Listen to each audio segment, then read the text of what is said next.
Et salut tout le monde, j'espère que vous allez bien. Aujourd'hui on se retrouve pour une nouvelle vidéo. Alors tout ça, ça doit vous dire quelque chose parce qu'on l'a vu dans une vidéo précédente, un petit unboxing sur un colis que j'avais reçu d'eBay. Aujourd'hui, on va regarder du coup ce qu'on peut faire avec tout ça. Alors, je ne sais pas si vous vous souvenez, bon, si vous ne vous souvenez pas, je mets la vidéo d'ailleurs dans les fiches, au cas où vous voulez aller la voir. Alors, c'est un unboxing, tout ce qu'il y a de plus conventionnel, où on a découvert un peu ce qu'il y avait là-dedans. Donc, qu'est-ce qu'il y avait là-dedans? Pour résumer rapidement pour ceux qui ont la flemme d'aller voir, mais allez voir quand même, attention. On avait différents écrans d'iPhone 5, peut-être d'iPhone 5S ou d'iPhone SE. Donc ici dans cette vidéo, ce qu'on va faire, c'est justement tester les écrans, tester aussi les batteries qu'on a reçues. Il y a que certaines batteries qu'on ne pourra pas tester parce que c'est des batteries d'iPhone 6, mais techniquement on pourra sûrement les essayer, enfin les tester, voir s'ils ont du courant à l'intérieur avec le multimètre. Donc on va pouvoir ressortir ça encore une fois. Pareil, les écrans aussi, techniquement, on peut les tester avec le multimètre, voir s'il y a du courant qui les traverse. En gros, ça va être assez simple cette vidéo, ça va pas être très prise de tête. On va juste regarder un peu comment ça fonctionne, ce qui se passe. Et je vais essayer d'abréger vite cette introduction parce que sinon la vidéo va être beaucoup trop longue. En fait, il y a pas mal de vidéos qui pourraient en découler. Dites-moi aussi dans les commentaires, évidemment, si vous avez des suggestions. Je l'avais déjà recommandé pour l'unboxing, pour la vidéo de l'unboxing. Donc si vous voulez aussi aller commenter sur cette vidéo, de toute façon, je lis tous les commentaires. Donc comme ça peut faire des suggestions pour plus tard et des projets qui peuvent être intéressants. Donc ici, on va simplement voir ce qui fonctionne pas, et du coup conclure, donc qu'est-ce qu'on va en faire.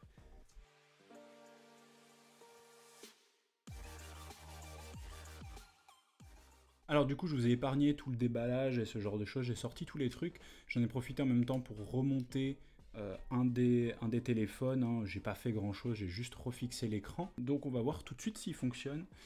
J'ai mon chargeur juste à côté, je vais le brancher et on va voir ce qui va se passer. Et punaise, c'est pas possible. Non, la batterie s'allume. Enfin, la batterie s'allume, le témoin de batterie s'allume. Putain, c'est pas mauvais signe. Attends, j'ai rêvé. Non, putain. Oh là là, j'y croyais pas du tout. J'y croyais pas du tout. Honnêtement, bon, c'est vrai que vous allez voir ça et du coup qui s'allume, vous allez dire, putain, n'empêche, il abuse, il aurait pu essayer ça la dernière fois quand il a fait la première vidéo de déballage. C'est vrai, mais en fait, je préfère faire des vidéos un peu plus courtes, si possible, autant que possible, parce que je sais pas si j'ai le public pour des vidéos de plusieurs heures. Donc ce que je vais faire, c'est que je vais le laisser charger. Si ça allume, tant mieux. Si ça allume pas, tant pis, je reviens quand même vers vous. De toute façon, si ça allume pas, je pense que la vidéo va s'écourter, et puis on en restera là, on regardera un peu le reste. Mais on n'ira pas plus loin, je pense. Donc on revient tout de suite pour voir où ça en est avec le chargement de ce téléphone. 2 hours later. Ok, donc on l'a laissé suffisamment recharger. C'est l'instant de vérité. On va voir tout de suite si ça allume.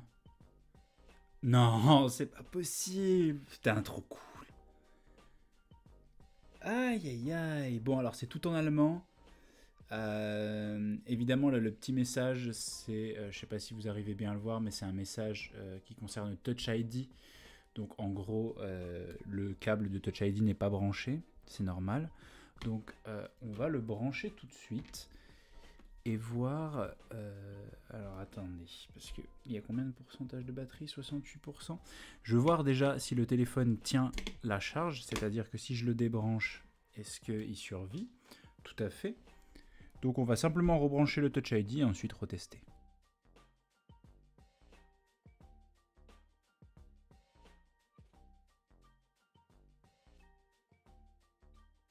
Alors ici du coup j'ai bien rebranché le Touch ID, le téléphone se rallume mais le tactile n'a pas l'air de fonctionner. Vous voyez, si j'essaye de l'éteindre, le tactile est un peu KO.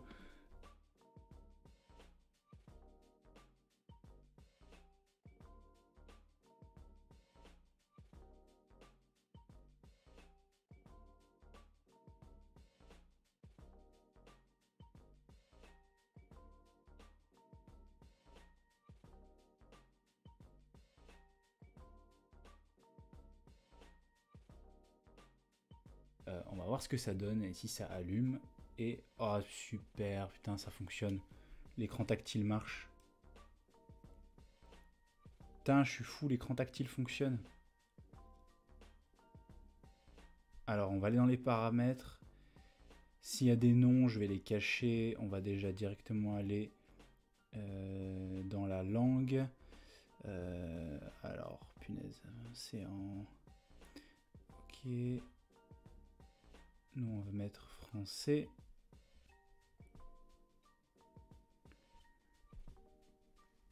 Bon, je suis désolé pour l'écran, enfin la lumière qui est dégueulasse là, mais c'est à cause de ma caméra, enfin du téléphone avec lequel je filme tout ça.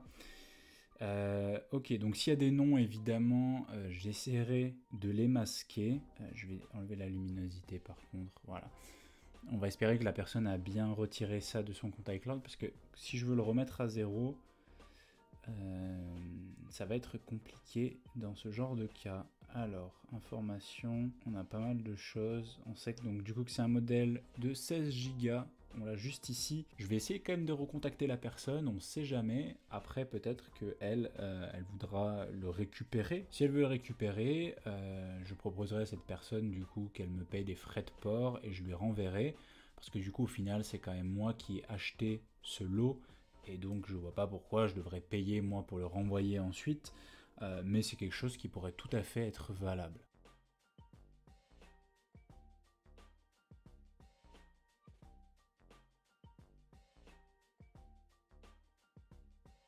Alors là, l'écran ne s'allume pas, il se passe rien.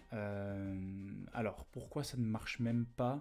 Je vous explique, c'est comme beaucoup d'appareils électroniques, hein. En fait, quand vous appuyez sur le bouton de démarrage, l'iPhone il fait un genre de check-up, il envoie un signal électrique un peu partout pour voir si tout fonctionne bien. Et parfois, pour certains éléments, quand ils ne fonctionnent pas, l'iPhone ne peut pas s'allumer. Et quand il ne reçoit pas une réponse positive. Donc là, dans ce cas, il ne reçoit pas une réponse positive, donc il ne s'allume pas. On est sûr que c'est l'écran, hein, parce que juste avant, avec un écran différent, il marchait, il ne s'est pas abîmé entre temps. Donc là, c'est l'écran qui est défectueux. Donc on a donc un écran qui ne marche pas.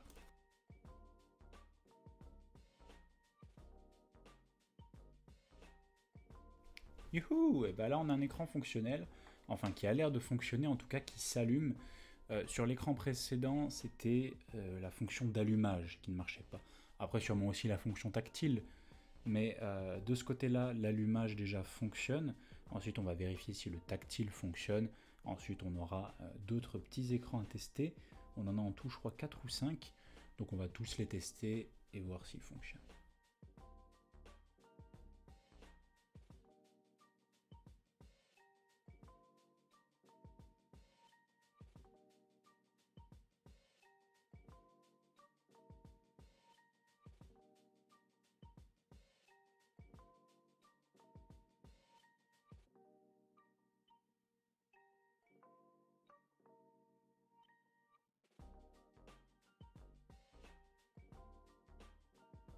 Alors j'ai dû rebrancher l'iPhone entre temps parce que la batterie se décharge très vite. J'ai senti en le tenant à la main, à peine il était allumé, la batterie commençait déjà à chauffer quand même pas mal. À mon avis, il sera pas hyper utilisable honnêtement parce que franchement il y a trop de... Entre la batterie et le...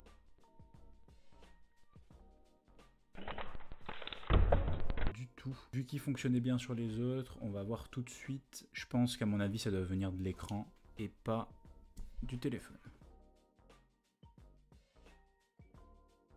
Certains écrans, donc les trois qui ont le bouton Home, le bouton Touch ID, il y en a un qui ne l'a plus. Il y en a certains qui ont le module de micro et de caméra frontale. Et il y en a certains, par exemple, comme celui-ci, qui ne l'ont pas. Donc je crois qu'il y en a 2 qui l'ont et 2 qui ne l'ont pas. Tout à fait, c'est exact. Donc le problème ici, c'est que du coup, il y a 2 écrans qui ne sont pas vraiment utilisables parce qu'ils n'ont pas la caméra avant. Donc on va dire vraiment comme bons écrans, il y a seulement ces 2-là qui peuvent faire l'affaire.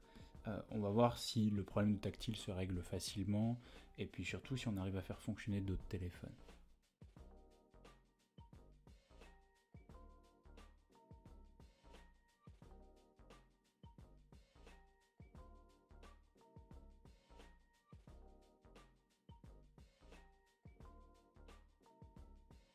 Et déjà, je ne sais pas si vous voyez, mais en ayant enlevé juste ce petit capteur, on voit déjà qu'il y a de la corrosion juste ici, donc qui a été causée par le liquide qui est rentré à cet endroit-là. Donc là, il y a un peu de corrosion ici.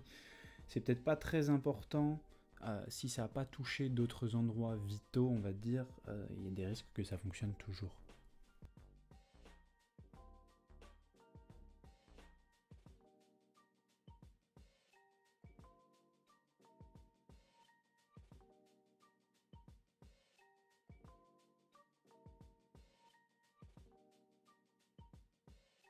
Et là, je coupe encore, mais on peut observer un peu de corrosion à cet endroit-là.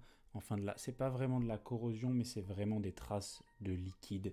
Donc, il y a dû y en avoir pas mal finalement. On va voir l'étendue des dégâts, si jamais il y a des choses qui peuvent refonctionner, mais là, je n'ai pas trop d'espoir. Voilà, donc on a bien récupéré la carte mère. Comme vous le voyez, il y a pas mal de choses qu'on ne voit pas, parce que tout est derrière ces trucs en métal ici, ce qui est à la base justement pour protéger de l'eau, au cas où il y en aurait qui pourraient s'infiltrer. Donc c'est possible que ce téléphone s'allume toujours, on va juste devoir vérifier s'il est toujours OK. Au passage, ce que j'aime toujours voir dans ces téléphones, c'est la façon dont sont gérées les vibrations. Donc c'est exactement le même genre de moteur que vous avez dans les manettes de PS3, même PS4 et tout, un truc comme ça, et qui va tourner et qui va causer les vibrations. Donc par exemple quand vous avez votre téléphone en mode vibreur et ce genre de choses.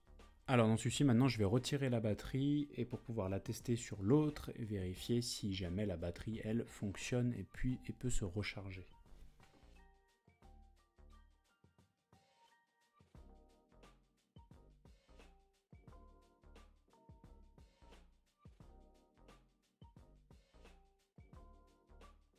Alors maintenant que la batterie est retirée, en regardant dessous, elle est quand même légèrement un peu gonflée à certains endroits.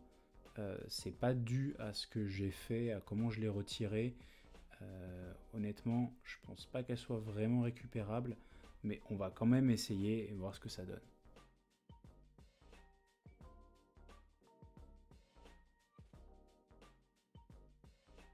On a un signal de batterie, donc ça veut dire que la batterie est OK. La batterie fonctionne, même si elle est un peu gondolée, mais c'est très très léger. Elle est encore utilisable, je pense. Donc on a une batterie fonctionnelle.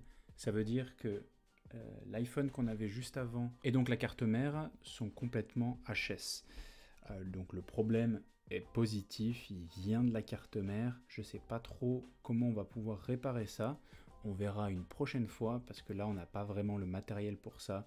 Il faudrait pouvoir vraiment disséquer chaque métal et pouvoir vérifier qu'est-ce qui ne va pas sur cet iPhone. Ok, bah du coup le téléphone s'est allumé, c'est parfait, ça veut dire que la batterie en question fonctionne bien, qu'elle est encore utilisable. Du coup, qu'est-ce qu'on va faire avec ça? On va attendre que la batterie là soit complètement rechargée et puis on avisera ensuite. Alors entre temps, pour pas que ce soit trop long, j'ai pris ce téléphone là, j'ai remonté, on va dire entre guillemets, la carte mère, hein, j'ai juste pas remis les vis.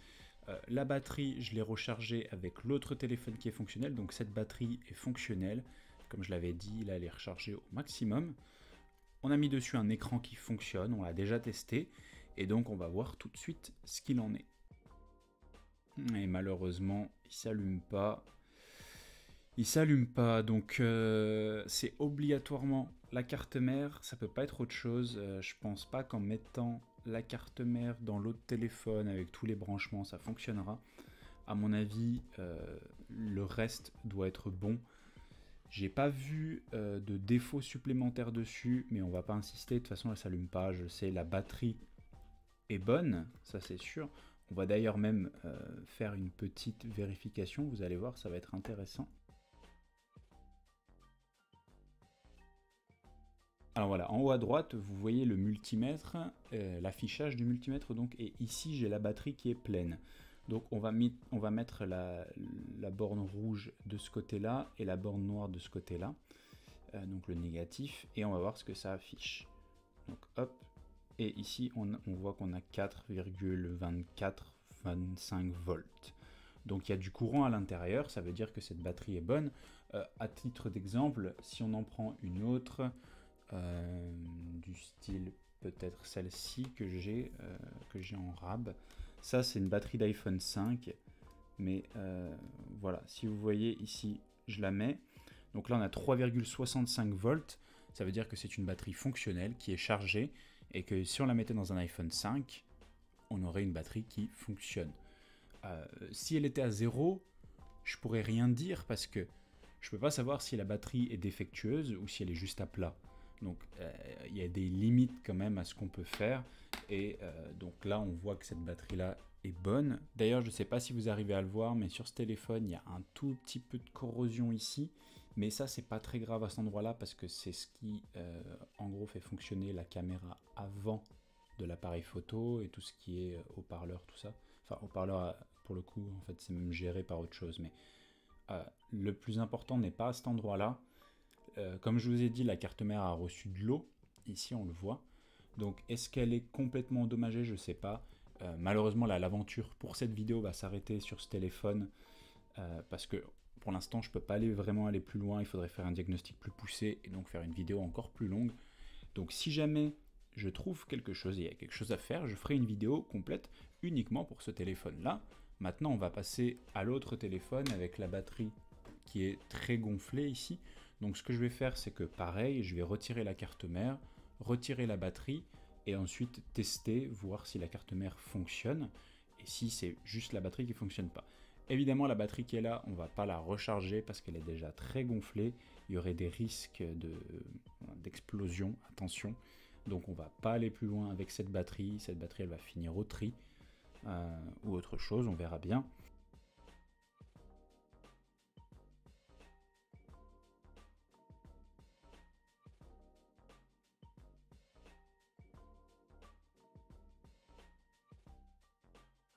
On peut voir que sur cette carte mère, il y a à peu près la même chose, une sorte de truc un peu vert, donc c'est de la corrosion qui est causée du coup qui a été causée par le liquide, hein, justement.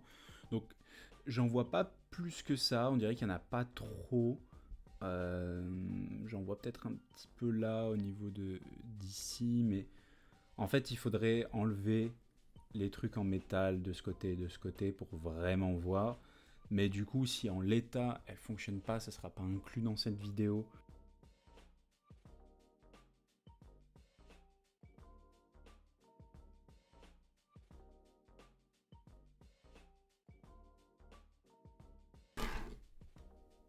Donc on a retiré la batterie, je ne sais pas si vous voyez un peu autour, donc même ce qui est censé contenir la batterie hein, a gonflé ici, vous voyez que ça s'est décollé à cet endroit là, donc là on voit la colle, et puis on a la même chose de l'autre côté. Donc évidemment cette batterie, je ne sais même pas s'il y a du courant dedans, on peut vérifier tout de suite avec le multimètre. Donc vous pouvez voir qu'ici la batterie est complètement à plat. Évidemment, on ne va pas s'amuser à la remettre. Elle va partir au recyclage. Donc du coup, je vais réinstaller la carte mère et puis on va tester, voir s'il peut fonctionner.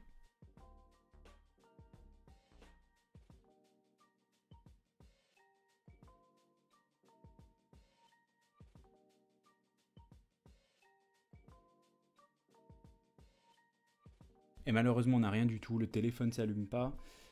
C'est dommage. Bon, bah du coup, ce qu'on va faire, je vais quand même essayer en mettant la carte mère dans le téléphone qui fonctionne, voir s'il y a peut-être une chance, on ne sait jamais, qui s'allume dans ces conditions-là. Mais à mon avis, vu qu'il y a eu de l'eau qui est rentrée dans le téléphone, je pense que la carte mère doit être complètement morte et qu'il n'y a pas grand-chose de plus à faire pour pouvoir la sauver.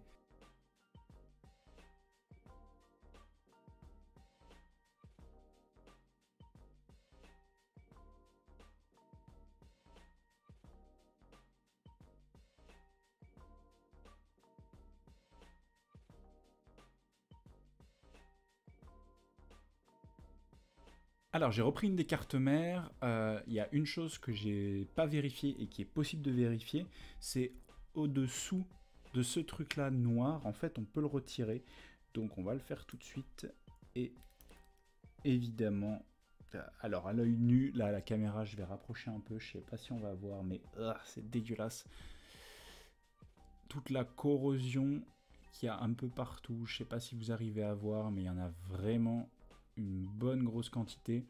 Alors, ce que je peux faire, c'est nettoyer avec de l'alcool isopropylique dans un premier temps, ensuite faire un test, parce que honnêtement, ça pourrait régler le problème. C'est pas impossible, ça peut régler le problème. Si ça le règle pas, eh bien, on ne pourra pas aller plus loin malheureusement, pour aujourd'hui en tout cas, et ce sera reporté pour une prochaine vidéo peut-être, si on arrive à découvrir quelque chose.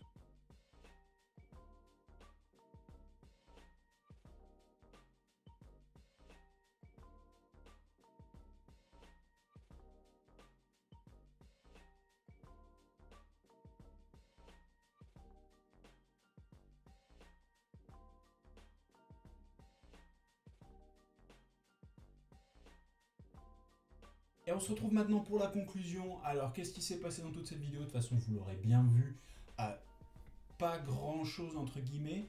On a du coup un téléphone qui est fonctionnel. Comme je l'ai dit, il y a le compte iCloud d'une personne qui est installé dessus. Alors, si je l'active, si j'essaye de le désactiver, ça va sûrement me demander un mot de passe. Donc, je vais quand même contacter la personne. Je pense que ça va se passer comme ça de toute façon. Ce ne sera pas pour cette vidéo parce que sinon elle va s'éterniser sur plusieurs semaines. Ce qui va se passer, c'est que sur ce téléphone, pour l'instant, je vais faire ma petite enquête et puis je reviendrai vers vous. Je ferai une vidéo un peu courte pour expliquer ce qui s'est passé. Ensuite, on a eu pas mal de choses qui fonctionnaient. Alors là-dedans, dans ce tas, on a pu vérifier des batteries. Il y avait, je crois, 5 ou 6 batteries différentes. Alors aucune pour les iPhones que j'ai ici, mais on avait des batteries d'iPhone 6S qui fonctionnent et qui sont tout à fait bonnes.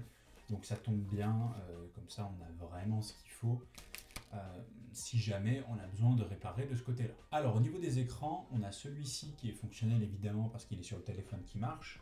On avait aussi le blanc qui est là, qui fonctionnait.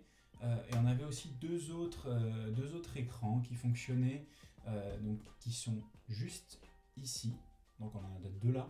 Ils sont fonctionnels mais pas complets. Donc malheureusement c'est un petit peu dommage. Après on avait là deux écrans qui fonctionnaient pas. Mais sur un des écrans qui ne fonctionne pas, on a un truc de haut-parleur et la caméra frontale. Donc on va pouvoir l'enlever et le transférer sur un autre téléphone. Au passage, j'ai vérifié sur cet écran le petit câble qui permet justement de connecter l'ensemble micro, haut-parleur de l'oreille et caméra frontale. Le câble est endommagé. Donc je le prendrai sur un des écrans qui ne marche pas pour ensuite le mettre ici. D'ailleurs, ce sera le sujet d'une vidéo un peu plus courte du coup, où on fera seulement, en bref, comment changer cette partie sur un écran d'iPhone 5S. Ça peut valoir aussi pour beaucoup d'autres iPhones parce qu'ils ne sont pas très différents à ce niveau-là. Ensuite, on avait récupéré deux batteries d'iPhone 5S, donc celle-ci qui est bonne, que j'ai chargée à 100% et qui est nickel, légèrement gonflée, mais très très légèrement, donc utilisable à mon avis. Celle-ci par contre elle est totalement gonflée, donc inutilisable, on va surtout pas la recharger parce qu'on ne sait jamais ce qui peut se passer.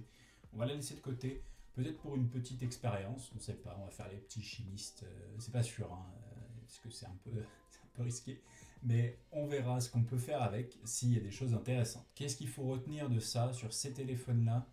C'est que quand votre téléphone il tombe à la flotte, c'est pas, je ne vais pas dire que c'est mort, mais il y a peu de chances de récupérer quoi que ce soit. Surtout, ne l'allumez pas parce que ça peut provoquer des courts-circuits à cause de l'eau qui s'est infiltrée derrière des câbles, ou peu importe où ça peut être. Troisième chose, je sais pas si c'est la troisième chose, si j'ai dit 1 et 2 avant, bref, surtout ne le mettez pas dans du riz, ça va pas marcher, enfin ça peut marcher mais ce sera pas grâce au riz, ce sera juste le fruit du hasard. Votre téléphone, si vous le mettez dans du riz, ça peut être encore pire justement. Laissez-le à l'air libre, si vous pouvez le démonter, démontez-le, comme ça toutes les parties sèchent, et en fait c'est surtout pour éviter la corrosion. Si vous avez de l'alcool isopropylique, c'est encore mieux parce que vous pouvez nettoyer tout ça et enlever les minéraux qui sont dans l'eau, parce que c'est ça qui crée la corrosion, c'est surtout les minéraux qui sont dans la flotte. Si vous utilisez de l'alcool, il n'y a pas de minéraux dedans, donc ça ne laissera pas de traces. C'est d'ailleurs ce que j'ai fait, vous l'avez vu dans la vidéo, que je mettais de l'alcool isopropylique. C'est pas du tout risqué, c'est fait exprès. Donc voilà. On aura quelques autres vidéos, justement, donc avec un peu tout ça. J'espère que tout ça vous aura plu, j'espère que vous aurez appris des choses et retenu des choses dans cette vidéo. C'était très très intéressant, je trouve, de mon côté. J'espère que ça sera aussi du vôtre. Si jamais vous avez des questions sur ce qui s'est passé, n'hésitez pas en commentaire. Toujours, je sais que pour le démontage des iPhones, j'ai fait un peu à la va-vite parce que j'avais déjà fait des vidéos là-dessus. Donc pour moi, c'était acquis, mais s'il y a des choses que vous n'avez pas comprises, des choses que vous voulez savoir, dites-le moi, ça ne coûte rien. Et je répondrai à tous vos commentaires, évidemment, comme d'habitude. Si vous avez aimé du coup cette vidéo, n'hésitez pas à laisser un petit like, ça fait vraiment plaisir. La chaîne monte très très légèrement, mais tous les jours, je vois de plus en plus de personnes, donc ça c'est cool. N'hésitez pas non plus à vous abonner, justement, à mettre la petite cloche quand vous êtes abonné, comme ça vous voyez toutes les vidéos qui sortent. Et puis, n'hésitez pas à en parler autour de vous, de toute cette histoire en fait de droit à la réparation, parce que c'est quand même quelque chose de très très important. Si vous regardez mes vidéos, vous avez pu voir que moi ça me tient quand même à cœur d'avoir des appareils qui sont réparables finalement. Alors comme je le dis souvent, on ne cherche pas l'appareil le plus réparable possible, c'est pas le but d'avoir une brique, quoique on n'a pas forcément une brique quand quelque chose est réparable, mais d'avoir quelque chose qui puisse se réparer et que en gros que le constructeur ne fasse pas exprès, ne fasse pas tout pour que vous ne puissiez pas le réparer. Enfin bref, là je pars sur un autre sujet complètement différent qui n'a rien à voir avec le sujet de cette vidéo. Donc prenez soin de vous. On se retrouve très vite pour une prochaine vidéo. Ce sera sûrement sur quelque chose qui est par là, ou ce sera peut-être un peu différent, suivant de mon humeur et du temps aussi. Du coup, je vous retrouve assez rapidement. Prenez soin de vous comme d'habitude. Ciao.